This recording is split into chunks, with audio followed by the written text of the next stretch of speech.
Hi, everybody. Welcome to Soggy Pizza Podcast, episode number 19. Woo, 19. I'm Alan, I'm Sean. and we have a guest speaker today.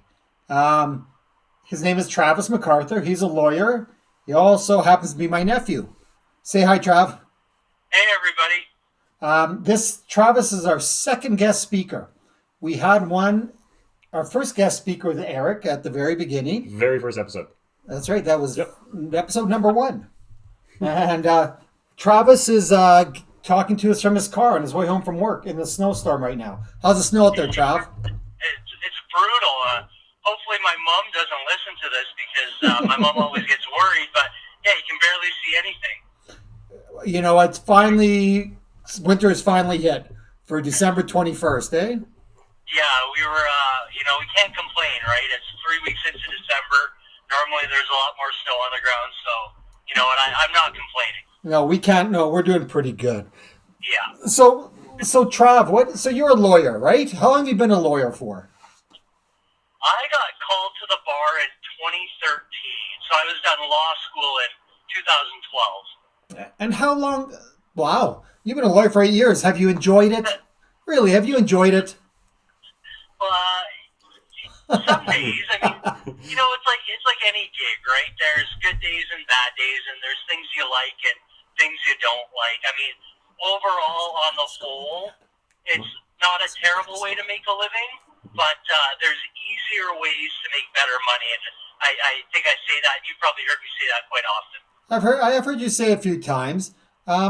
Here, Sean's going to ask you some questions here. Just ask him. What was schooling like to get to that? To get to where you are? Like, what was it like? So, it's a long process. So you've got to do an undergrad. And so for me, that was an accounting degree. And so that's 4 years. And then you apply, or you take what's called the LSAT. That's a law school entrance exam. And, so you take that, you get your score, and hopefully based on your score and your grades in your undergrad, you get admitted to some law schools, and I was lucky enough that I got accepted. And then law school itself is 3 years, and then once you're done law school, you article for a year. And articling is basically, on-hands training. So you go to a firm, you work on files, and you do assignments throughout the year. Like, we don't have a bar exam in Alberta anymore. You have to pass all these assignments while you're articling. And so all said and done, it's a total of 7 years of university, 1 year of articling, and during that articling year, you have to pass, call it a series of 8 to 10 kind of mini assignments or exams. Once you do that, you get called to the bar, and then you're a full-blown practicing lawyer. Would you do it again if you had the chance? No. No, I say that kind of kiddingly. It's a good skill set to have, right? Law is very transferable. You develop transferable skills in the sense that you can analyze things, you can review things with a very, keen eye to detail. So you get a lot of good skills that way.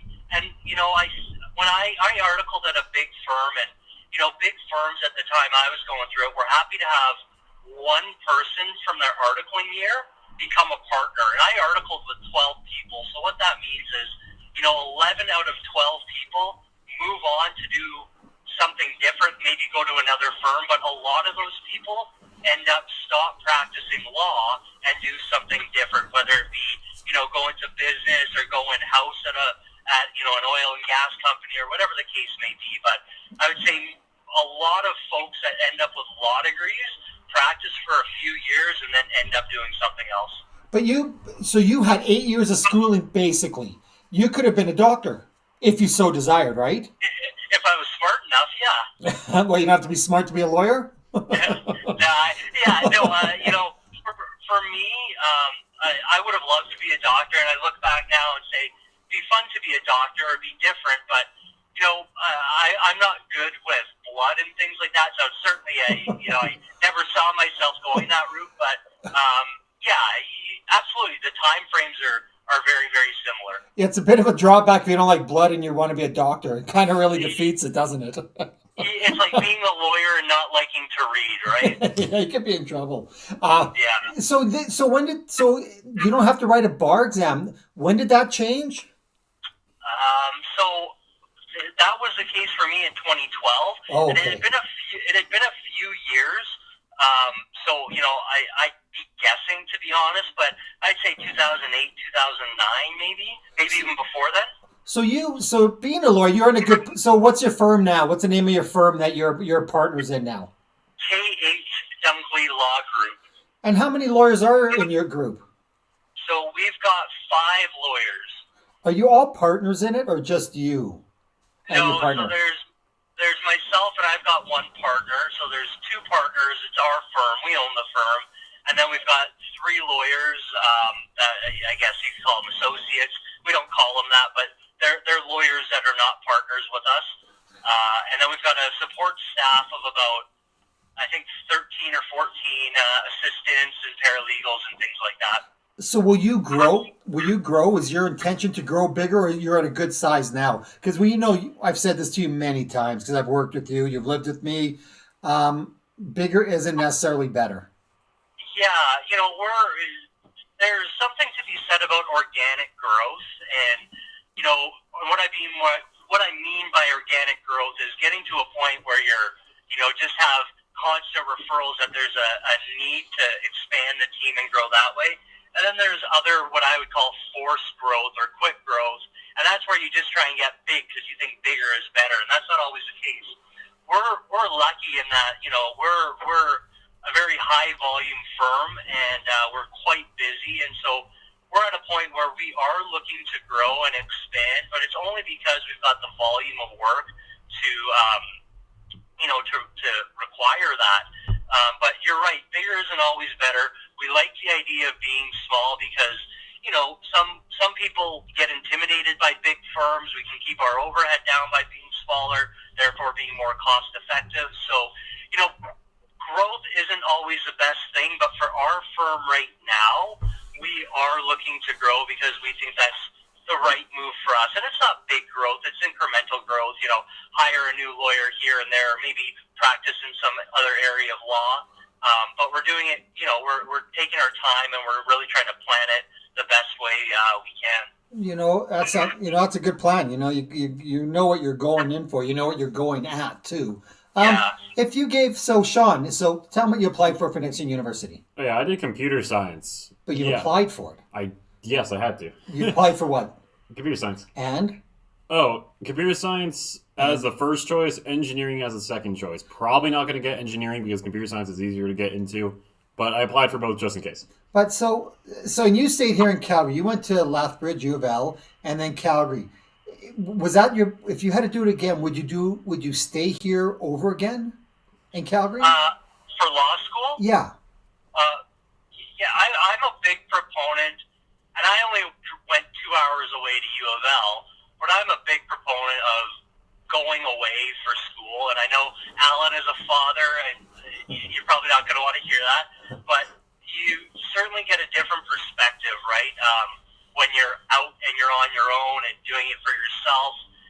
So I really liked my time at U of L. I think I really developed not only as a student but as a person. But there's downsides to that, right? Not everybody can afford to go away for school, and there's certainly pros with staying in Calgary, living with parents for free or reduced rent and save costs that way. But on the whole, I'm happy that I went away, albeit only 2 hours away. But I'm happy that I went away and got that experience where I got to do my own thing while I still had the opportunity to come home whenever I wanted, so I didn't miss any important events. Yeah, and that's a good point. To not miss any events, and you were still close enough to home. Yeah. Sean, you don't want to go away to school, do you? Oh, I hate traveling. I would not go away to school unless I absolutely have to. No chance. But yeah, Trav. On the flip side, sorry to cut you off there, Alan. On the flip side, when you go away, you're forced to experience new things, make new friends, and I get your friends in high school are your best friends right now, but it's pretty pretty amazing the people that you connect with in university. Not only, on the friend level, but it's amazing when you end up going to school with people. And again, I went relatively close to where I'm now practicing law. The amount of times I come across people that I went to U of L with is incredible. And I think if I stayed in Calgary, I would have not been as big of an extrovert as I was and met as many people as I did. I would have stayed confined to probably my high school friends, gone, home and not gone out to parties and whatnot. So it's amazing, what kind of experience you can have when you force yourself to kind of get out of your comfort zone. But for sure. But so when you were at Sean's age, Sean's 17, computers, you didn't play a lot of computer games, did you? Or did you have a lot of friends on computer that you were in contact with? Like, because Yeah. right now, Sean, like his whole life really, and so is a lot of his friends, they communicate solely by computer. Yeah, when I was in high school, computers were then starting to become like a really big deal. And yeah, I mean, like everybody, I played some computer games, but I also phoned my friends and went and hung out with them too, right? Like a big difference, I think, in today's world is their lives can be computer games. They're only corresponding with people over computers. That wasn't my experience, but that was, simply because of times where that wasn't, how things were done at the time. But yeah, I mean, I played computer games like most kids my age, and I'm 35 now growing up did. No, for sure. Yeah, just such a different time between Sean and you, like, because you're 35 and Sean's 17. That's an 18-year difference. A lot happens in 18 years on how society changes. Oh, yeah. Yep. Hey, so, Sean and I speak about, we speak quite often on this podcast about this COVID. So, Sean, how does it affect you now? COVID? Yeah. Apparently not much. I don't know. It's awkward having to go out, put a mask on all the time. I'm happy with putting a mask on. I feel safe with it. But, like, it's just so different from before when we didn't. It's just, you can tell something feels different, even if it does feel safer and everything. And you're off school till when? I'm not off school. Well, actually, I've always had this break. I'm on Christmas break right now for 3 weeks. I've always had that break. COVID didn't change anything. It's just that I was online for school from around the start of December till the 11th of January. And do you think you go back on January 11th? We're supposed to. So, more than likely. And like for you, Trav, has it affected your business at all? Do you have people coming into your office anymore? So we do have people coming into our office, but a lot of it is now done remotely. Like we meet with people where we can remotely. The Law Society's come out with things where, we can swear affidavits remotely now, provided certain criteria is met. So for the most part, we're meeting with most people remotely. That being said, doing what we do for a living, not everybody has the capabilities to do video conference and all those sorts of things. So we're seeing with a lot of older people, for the most part, that they still prefer to meet face to face. So we are accommodating where we can. Now, signing affidavits, David, stuff like that for lawyers, does it cause any legal issue? Like, is there a lot more falsehoods, or I don't know what? Well, I think time will tell on that because this is all so new. We never, prior to 8 months ago or however long we've been doing. We couldn't do this remotely, We always had to meet with folks in our office, face-to-face, person-to-person, to swear affidavits. And so the Law Society is, taking steps to allow us to do it remotely. But what I can tell you is it is so cumbersome because they are worried about exactly what you're talking about. People falsifying affidavits or, us not taking appropriate steps to verify ID. So we're, meeting with the people we're supposed to be meeting and things like that. So time will tell on the outcome of whether or not there's more people falsifying records and affidavits and things like that because of COVID. But the Law Society has certainly taken steps to try and curb that. Way a different world, eh? We're coming into a whole different time and a whole different world, aren't we? Oh, yeah. And I think this stuff is sticking. I think it's going to be the new norm going forward. Yeah, it's an interesting. So one more time, Trav, what's the name of your law firm? So I work for K.H. Dunkley Law Group. Cool. And so Sean, listen now. Sean, tell us about your Twitch account. Oh, yeah. Same thing as last episode. Name is HQC_plays on twitch.tv. My followers haven't changed. Still the same from last time. How many which is followers do you have? just over 100. Finally made it past that, like I wanted to. Said that last episode, actually. Go check me out. And then you have a handyman business. Yeah, we have All Hope Handiworks, and we do all kinds of handyman stuff: drywall, electrical, everything. No job is too small. Our motto is going to be: we give a shit. No job is too small. And we also I have like that, Alan. that's pretty good, isn't it? We give a shit. Yeah. And we also have Nice Rack. Tell them about Nice Rack with the websites. It should be nicerackyyc.com. Yeah, nicerackyyc.com. They're on Instagram, nicerackyyc. Instagram. Yep, on Instagram. Is there a Facebook? Yeah, There's a Facebook, which is also Nice Rack YYC, I believe. It's all Nice Rack YYC. So just go search up nicerackyyc.com, and also the same thing on Instagram and Facebook. And we also have Nice Rack. I'm picking up, got 2 racks made. We have one that holds 4 bikes and 2 kayaks. And we're just now making another one. We have a prototype built and made. It holds 2 bikes and 2 kayaks. I'm picking that up on Wednesday. And it's pretty cool. Trav, as soon as you buy your motorhome, you need one. Done. Deal. I know to go to Nice Rack YYC for it. That's right. And remember, anybody, all our listeners, all 30 of you people out there, if you need a lawyer, you go to Travis MacArthur. He's really good and he's one of the best. And Thank you. Travis, well, thanks for being our second guest on Soggy Pizza Podcast. We really 19 appreciate it. episodes And you know what? Again, Travis is talking to us in his car in the snowstorm on his way home. 25 centimeters of snow. Yes, yes.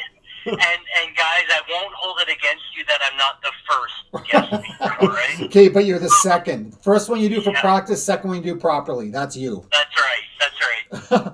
All right, Trav, thank you, and drive safely, eh? Okay, thanks, you guys. Thanks for having me on. Take care. Thanks, Trav. Okay, bye-bye. Bye-bye. Bye.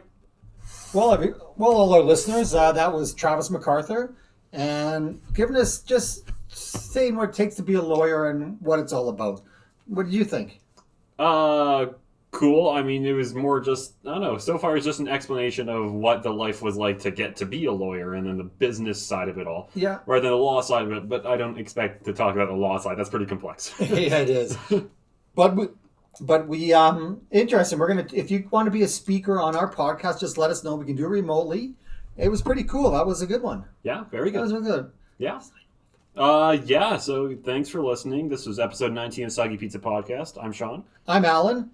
Goodbye for now. We'll have a camera next time. Goodbye. Yeah, you can see what we look like. I'm not 50. Goodbye.